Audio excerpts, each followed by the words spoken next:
Hey there, Ryan Reynolds here. It's a new year, and you know what that means. No, not the diet. Resolutions.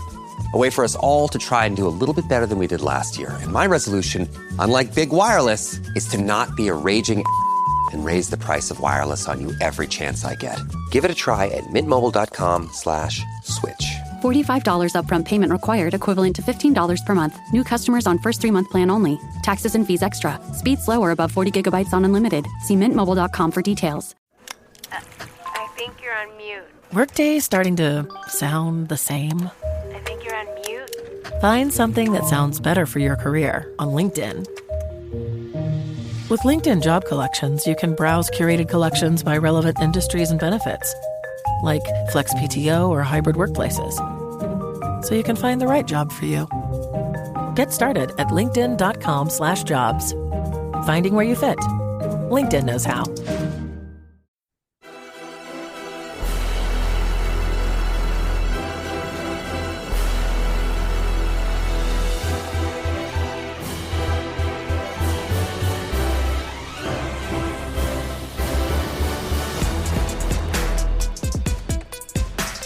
American soccer fans, welcome to episode 149 of the USA Soccer Cast. We are bringing you everything about the U.S. national teams, the players, the leagues, and everything else that impacts the game of soccer in these United States. I'm Donald Wine. Earlier this week, Major League Soccer announced their club qualification criteria for each of the 4 official North American Cup competitions during the 2025 and 2026 seasons, as well as announcing which competitions each team would participate in this year. Again, the 4 tournaments that they have divided teams into, for lack of a better term, are the CONCACAF Champions Cup, the U.S. Open Cup, the Leagues Cup, and the Canadian Championship. We're going to spend our time on the show going through those competitions, who will be playing where, and kind of break down some of the issues that I have with some of it. First, let's start with the qualifying criteria. Each MLS club can compete in at least one, but no more than 2 North American competitions that run concurrently with the MLS League season. The obvious exception being the FIFA Club World Cup this summer, and we'll talk about that in a little while. The qualification structure will be in place, as I mentioned, for both this season and next season in Major League Soccer. And Major League Soccer says it provides, quote, a guideline for MLS's qualification parameters as the FIFA 2025 Club World Cup and FIFA 2026 World Cup are played in North America, end quote. They also said that they will reevaluate this qualification structure ahead of the 2027 season. Now, there's the CONCACAF Champions Cup, and the criteria there is set by CONCACAF. That's part of the thing I have an issue with, but I'll save that for after the break. Leagues Cup, you have 18 MLS clubs qualifying to match the 18 participating Liga MX clubs, and that consists of the top 9 teams in each MLS conference from the prior season, with one exception this season. We'll explain what that is in a minute. Then there's the U.S. Open Cup. From last year, there was 8 teams in, at least 8 first teams in the U.S. Open Cup. That has increased to 16. In addition, there are 10 MLS Next Pro teams that will compete in the tournament. The 16 MLS teams are determined by the following criteria. Only U.S.-based clubs are eligible to participate. MLS clubs not competing in Leagues Cup or CONCACAF Champions Cup automatically qualify for the U.S. Open Cup. And so for this season, for this tournament, that accounts for 9 of the 16 MLS teams. The remaining teams are determined by Supporter Shield standings, excluding teams competing in CONCACAF Champions Cup. For the 2025 tournament, that was the other 7 of the 16 MLS teams that will compete. And then, of course, the easiest one is the Canadian Championship. All 3 Canadian-based teams will compete in that tournament. So, with the criteria in place, here's where each of the MLS teams will be playing this season. First, the CONCACAF Champions Cup. You have the LA Galaxy, who are the MLS Cup winners, Vancouver Whitecaps, the Canadian Championship winners from last year, the Columbus Crew, your Leagues Cup winner from last year, and the Leagues Cup runner-up, LAFC, is in this tournament as well. The Colorado Rapids, they were 3rd place in the Leagues Cup. They qualify for the CONCACAF Champions Cup. Inter Miami qualified by winning the Supporters Shield. FC Cincinnati, Real Salt Lake, and the Seattle Sounders were the next best teams in that Supporters Shield race, so they also qualify. And then finally, Sporting Kansas City qualifies. They were the Open Cup runner-up, and because LAFC won and had already qualified via Leagues Cup, KC gets that spot. Then there's the Leagues Cup. And the League Cup, as I mentioned, is the top 9 teams from each conference, also known as the teams who made the 2024 MLS Cup playoffs. But since Vancouver is in the CONCACAF Champions Cup and the Canadian Championship, they are replaced in the Leagues Cup by debutant San Diego FC. So San Diego FC, their only competition this year will be Leagues Cup. The other 17 teams, Atlanta United, Charlotte FC, FC Cincinnati, Colorado Rapids, Columbus Crew, Houston Dynamo, LAFC, LA Galaxy, Inter Miami, Minnesota United, CF Montreal, NYCFC, New York Red Bulls, Orlando City, Portland Timbers, Real Salt Lake, and the Seattle Sounders. Now, we move to the U.S. Open Cup. Again, 16 MLS first teams, 10 MLS Next Pro teams. The MLS teams, Austin FC, Charlotte FC, Chicago, Dallas, DC United, Houston, Minnesota, Nashville FC, the New England Revolution, NYCFC, Red Bulls, Orlando, the Philadelphia Union, Portland, the San Jose Earthquakes, and St. Louis City. For MLS Next Pro, you have the 2 independent clubs, Carolina Core and Chattanooga FC.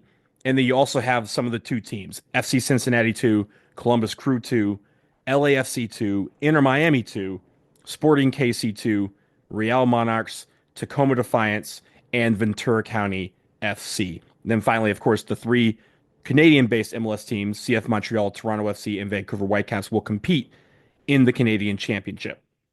This year and this year only, they will be the Club World Cup. And the Seattle Sounders and Inter Miami will each participate in that as well. They will be the only 2 teams that compete in 3 competitions.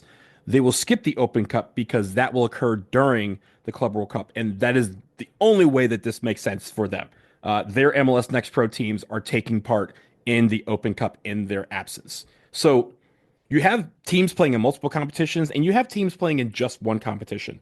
The teams that just have one competition is an interesting case. Atlanta, Chicago, DC, Nashville, New England, Philadelphia, Austin, Dallas, San Diego, San Jose, Kansas City, and St. Louis. Sporting Kansas City is the only team competing in the CONCACAF Champions Cup that will not participate in any other competition, which is wildly strange for that particular club who has won so many Open Cups and takes it seriously every single year they compete. But that's how they're going to do it. And DC United, of course, I live here in DC. DC is back in the Open Cup after not competing last year because they didn't have a MLS Next Pro team. They still don't, but because of all this criteria here, they are not participating in Leagues Cup. They're not participating in the CONCACAF Champions Cup, obviously, but they will be in the Open Cup, and that is the only competition they will be in this season. So now that I've told you about the teams, let's get into the good and bad of all these different competitions. But we will do that on the other side of this break.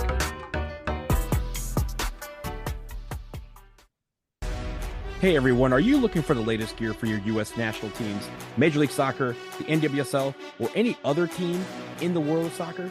The USA Soccercast has affiliate partnerships that are ready to help you out. Head to linktree.com/USA Soccercast, where we have links to Homage, Fanatics, the MLS Store, and Breaking Team. You can get the jersey, shirt, hat, or accessory you're looking for to support your team, while also saving some money and helping this show in the process. Again, linktree.com/USA Soccercast. Click on the links and get your gear. And we thank you as always for your support of the show.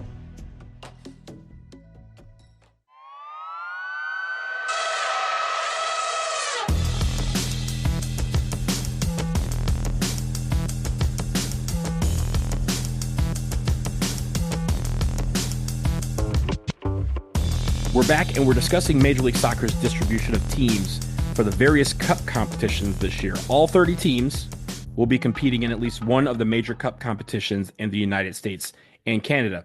And while the distribution between the CONCACAF Champions Cup, the US Open Cup, Leagues Cup, and the Canadian Championship looks nice, there are some things that I have issue with, and it mainly centers around the Leagues Cup.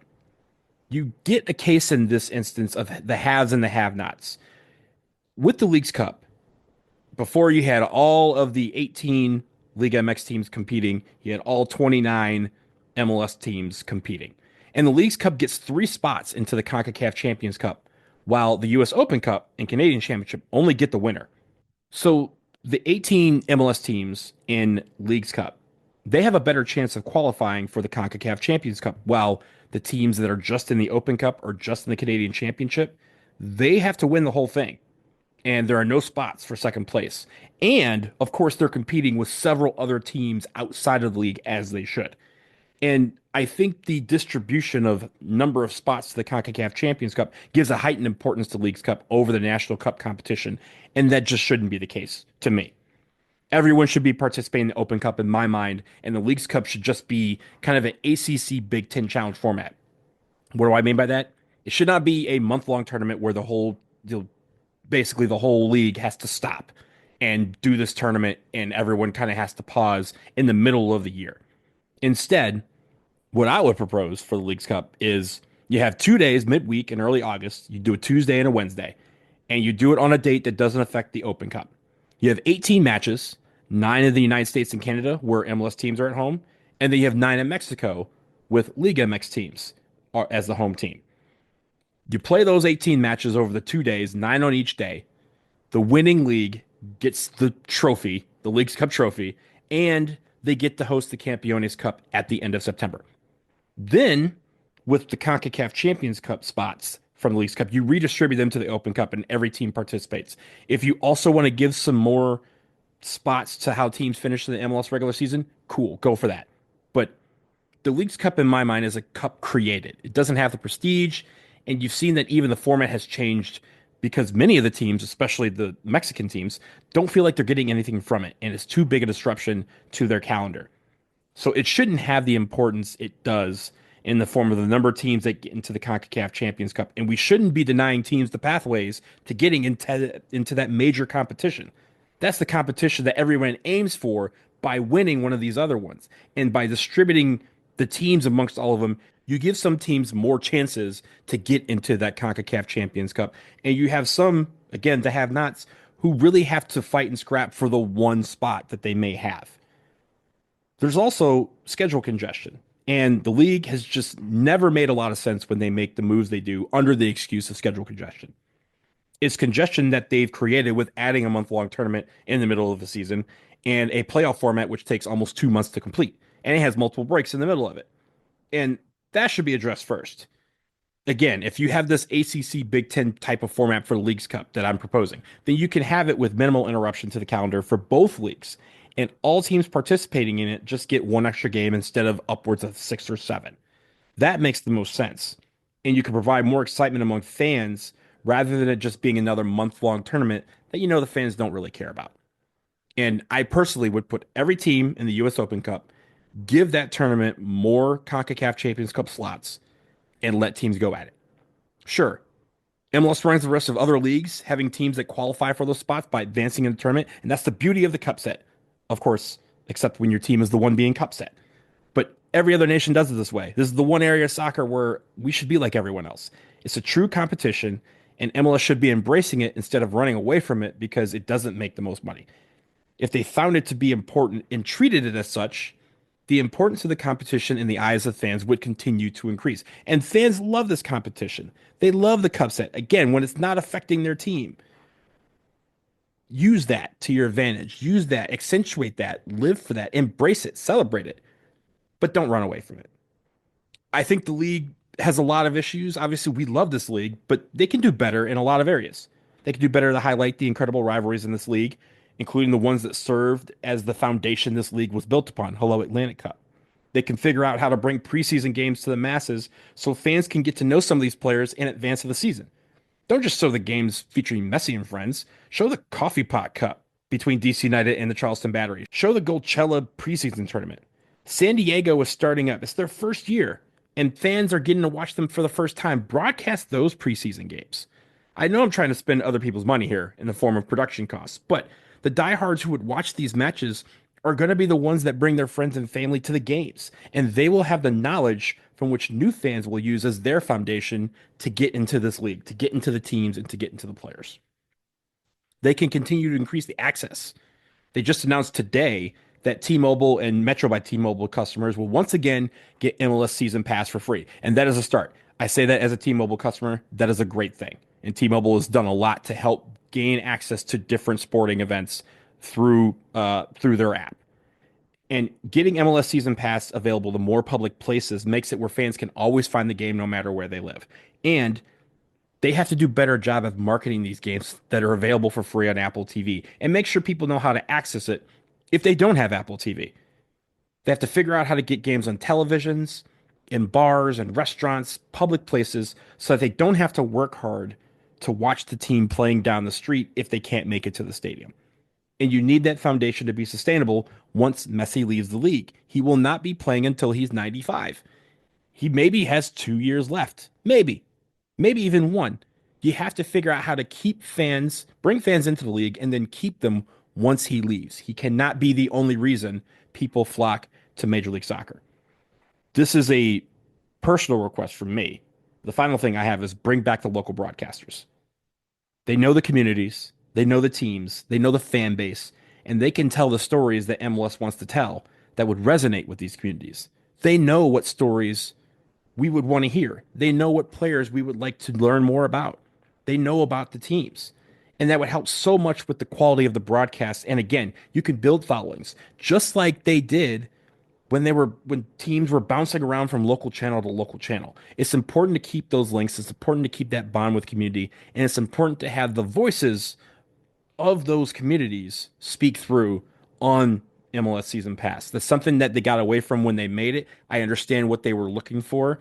But at the end of the day, fans want that continuity. They want to turn on the TV and see their favorite broadcasters call the game because they know about the team. They know about the intricacies of living in that particular market, and they know what fans are looking for, and they're able to provide it. So I'm hoping that is something that they consider as they expand into this new production facility at the WWE headquarters, and as they continue to expand how they bring Major League Soccer games to us, the fans, on a week-by-week basis. Major League Soccer season is upon us. Preseason's underway, and they have a lot to do to prepare. This is their 30th season as a league. And it's a pivotal year as the league tries to elevate to new heights and gain some market share ahead of next year's World Cup. With so many players who are on national teams or who could represent the future of the U.S. national team playing in the league, it is a chance to see the league continue to grow through its flowers and its flaws as it enters year 30. And I'm looking forward to it now that I get MLS Season Pass for free. And I hope you are too, because I think it's important that we support the league and try to represent, even from the MLS Next Pro level, support your local club, get into those teams, get into those players, and learn a little bit about this league. That will do it for episode 149 of the USA Soccer Cast. Thank you so much for listening. Remember to follow us on Blue Sky, and we're on YouTube as well. Find us on all these platforms at USA Soccer Cast. Subscribe, rate, review our episodes. It really helps, and it's greatly appreciated. Don't forget, we have affiliate programs with a ton of places to get you the gear you love and help you travel to see your favorite teams play or watch them from the comfort of your home. Head to our Linktree, linktree.com/USA Soccercast to learn more. Click the links to all of these sites and our stimulus store and support the show in the process. We'll talk to you again soon, y'all. Peace.